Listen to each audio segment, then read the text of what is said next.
கட்டடம் கட்டும் படிப்படியான செயல்முறை. உங்கள் பட்ஜெட்டை நிர்ணயிக்கவும். கட்டுமான செலவுகளை மேலாண்மை செய்ய உங்கள் பட்ஜெட்டுக்குள் திட்டமிடுங்கள். மனையை தேர்வு செய்யவும்.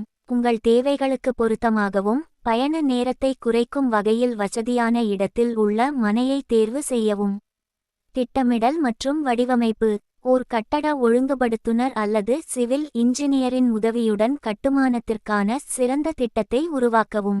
கட்டுமானத்திற்கான அமைப்பு திட்டங்களை ஒரு அமைப்பு பொறியாளரின் உதவியுடன் பெறவும். அனுமதிகள் மற்றும் ஒப்புதல்கள். கட்டுமானத்தை தொடங்குவதற்கு முன் உள்ளூர் அதிகாரிகளிடமிருந்து தேவையான அனுமதிகளை பெறவும்.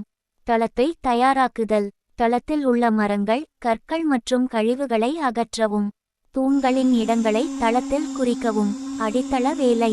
தோண்டும் பணிகளை தொடங்கவும். அடித்தளம் மற்றும் தூண்களுக்கு இரும்பு கட்டமைப்புகளை அமைக்கவும்.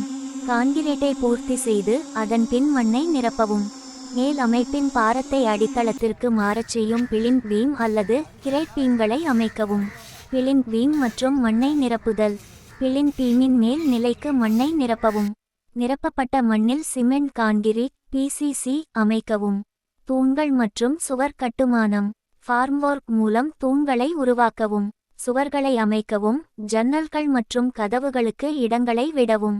லிண்டல் மற்றும் சில்லுகளை பிளின் பீம் நிலைக்கு 7 அடிக்கு மேல் அமைக்கவும். சுவர்களை ஸ்லாப் நிலைக்கு வரை முடிக்கவும். நடக்குமுறை அமைப்பு. நடக்குமுறையை தொடங்கல் சரியான இடத்தில் அமைக்க வேண்டும். வீடுகளுக்கான நடக்குமுறை குறைந்தபட்சம் 2.5 அடி அகலமாகவும் வர்த்தக கட்டடங்களுக்கு 5 அடி அகலமாகவும் இருக்க வேண்டும். நடக்குமுறை தரை பணி சரளமில்லாத ரஃப் இடத்துடன் இருக்க வேண்டும். ஸ்லாப் கான்கிரீட்டுக்கு முன் மின்சார குழாய்கள் அமைத்தல். ஸ்லாப் கான்கிரீட்டை போட்டதற்கு முன் ஷட்டரின் பணியில் மின்சார குழாய்களை அமைக்கவும். ஸ்லாப் கட்டுமானம். ஸ்லாப் பீம்களையும் ஸ்லாப் சுவர்களின் மேல் அமைக்கவும். ஸ்லாப் குறைந்தது 14 நாட்கள் மற்றும் சுவர்களுக்கு குறைந்தது 7 நாட்கள் பராமரிப்பு செய்யவும். Barbet whole. குறைந்தபட்சமாக 3.5 அடி உயரத்தில் பார்பெட் அல்லமைக்கவும். கதவுகள் மற்றும் ஜன்னல்கள் அமைத்தல். பிளாஸ்டர் பணிகளை தொடங்குவதற்கு முன் கதவுகள் மற்றும் ஜன்னல்களை பொருத்தவும். பிளாஸ்டர் பணிகள். உள்ளங்கான் பக்கத்தில் 12 மில்லிமீட்டர் மற்றும் வெளிப்புறத்தில் 16 முதல் 18 வரை மிமி தடிமனான பிளாஸ்டரை பொருத்தவும். பிளாஸ்டர் செயல்பாடுக்கு சுமார் 14 நாட்கள் பராமரிப்பு செய்யவும். தரை மற்றும் குழாய் பணிகள். தரை பணிகளை தொடங்கவும். அதே நேரத்தில் குழாய் அமைப்பு பணிகளையும் செய்யவும். வண்ணப்பூச்சு மற்றும் மின்சார வேலை. உள்ளங்கான் மற்றும் வெளிப்புறத்திற்கு வண்ணப்பூச்சு செய்யவும். மின்சார உபகரணங்களை பொருத்தி பணி நிறைவுக்கு தயாராக்கவும். கம்பவுர் மற்றும் மைன் கேட். கம்பவுரையும் மைன் கேட்டையும் அமைக்கவும். குழாய் மற்றும் மின்சார இணைப்புகளுக்கான வெட்டும் பணிகளை செய்யவும்.